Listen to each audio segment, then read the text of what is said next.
আসসালামু আলাইকুম, সবাইকে স্বাগতম নোমর একাডেমির পক্ষ থেকে নতুন একটি ভিডিওতে।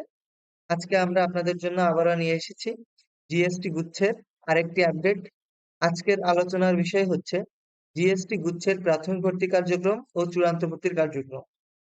আজকে আমরা আলোচনা করব জিএসটি গুচ্ছের প্রাথমিক ভর্তির কার্যক্রম কতদিন চলবে এবং চূড়ান্ত ভর্তি কবে হবে এই সম্পর্কে। আপনারা সবাই অবগত আছেন যে গুচ্ছ বিশ্ববিদ্যালয় ভর্তি পরীক্ষার কিন্তু প্রথম মেরিট দিয়ে দিয়েছে এবং অনেকেই কিন্তু আপনারা একটি সাবজেক্ট পেয়ে গিয়েছেন। এখন আপনারা আপনাদের প্রথম মেরিটের যে সাবজেক্টটি আসছে সেই অনুযায়ী কিন্তু আপনাদের প্রাথমিক ভর্তি হতে হবে। এই জন্য আপনাদের সব ধরনের কাগজপত্র কিন্তু বিশ্ববিদ্যালয়ে গিয়ে জমা দিয়ে আসা লাগবে। এখন যারা প্রথম মেরিটে সাবজেক্ট পাননি তাদের ক্ষেত্রে করণীয় কি? তাদের অবশ্যই দ্বিতীয় অথবা তৃতীয় মেরিট পর্যন্ত অপেক্ষা করা লাগবে। তারপর যখন তারা সাবজেক্ট পাবে তখন তারা ভর্তি হওয়ার সুযোগ পাবে।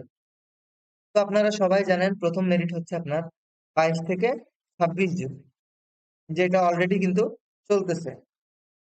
কাল 22 জুন কিন্তু অলরেডি আপনাদের প্রথম মেরিট দেওয়া হয়েছে এবং আপনারা আপনাদের সিলেক্টেড ভার্সিটিতে যে ভার্সিটিতে আপনারা সিলেক্টেড হয়েছেন সেখানে কিন্তু আপনারা এই 22 থেকে 26 জুনের ভিতর আপনাদের প্রাথমিক কার্যক্রম কিন্তু সম্পন্ন করতে পারবেন, অর্থাৎ আপনাদের কাগজপত্র জমা দিতে পারবেন।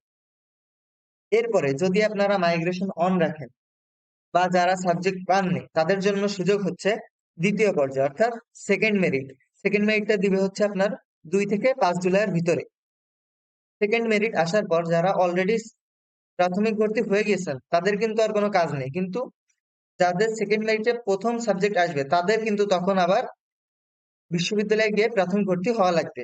এরপরে যদি কেউ মাইগ্রেশন অফ না করেন তাদের জন্য রয়েছে তৃতীয় পর্যায়ে।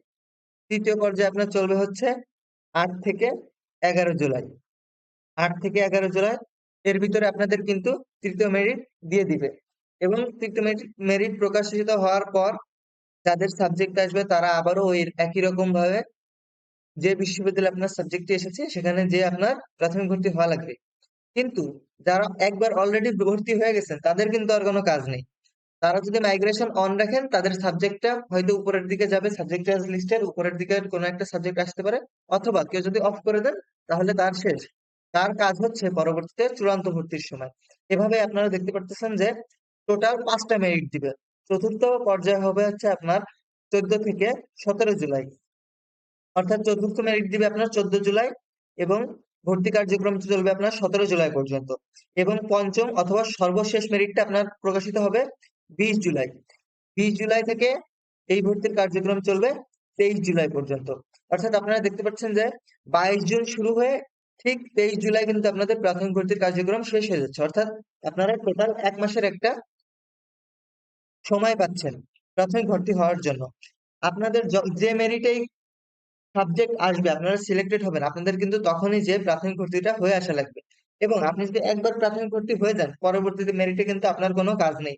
শুধুমাত্র আপনি যদি আপনার মাইগ্রেশন অন রাখেন তাহলে আপনি দেখবেন যে আপনার কোন ভালো উপরের দিকে সাবজেক্ট আসছে কিনা। আর আপনি যদি কোনো সাবজেক্ট চয়েস করেই ফেলেন অথবা আপনি যদি স্যাটিসফাইড হয়ে যান যে আপনি ওই সাবজেক্টে পড়তে রাজি, তাহলে আপনি কিন্তু মাইগ্রেশনটা অফ করে দিতে পারেন।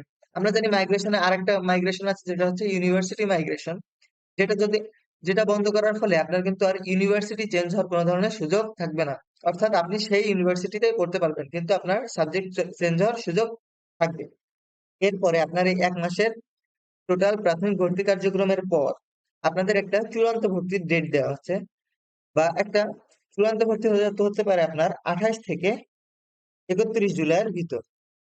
অর্থাৎ 5টা মেরিট দেওয়ার পর আপনার কিন্তু যাদের 5টা মেরিট, পঞ্চম মেরিটের পর এটা কিন্তু ফাইনাল, এরপরে কিন্তু আর কোনো মেরিট আসবে না, আর চেঞ্জও হবে না।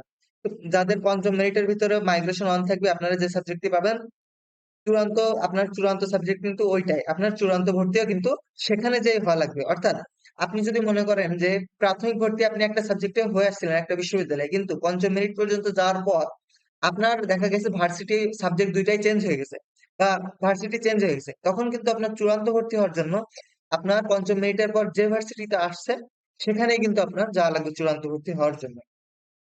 এবং 5টা মেরিটের ভিতর পর যদি কারোর সাবজেক্ট না আসে, ব্যাড লাক, তার আর হয়তো কিছু করার নাই। কিন্তু যাদের সাবজেক্ট চলে আসবে তারা চূড়ান্ত ভর্তি হয়ে যাবেন 28 থেকে 31 জুলাইয়ের ভিতর। এরপরে নির্দিষ্ট সময় আপনাদের ক্লাস শুরু হবে, সেটা আপনাদের জানিয়ে দেওয়া হবে। তো আশা করি বুঝতে পারছেন যে আপনাদের ধাপগুলো, পরবর্তী মেরিট গুলো কবে কবে আসবে এবং চূড়ান্ত ভর্তি কবে হবে। তো এই ধরনের যদি কোনো ধরনের প্রশ্ন থাকে আপনারা কিন্তু আমাদের কমেন্ট বক্সে জানিয়ে দিতে পারেন। আর কোন কোন বিষয়ে আপনারা ভিডিও চান, পরবর্তী ভিডিও, সেটাও কিন্তু আমাদের কমেন্ট বক্সে জানিয়ে দিতে পারেন।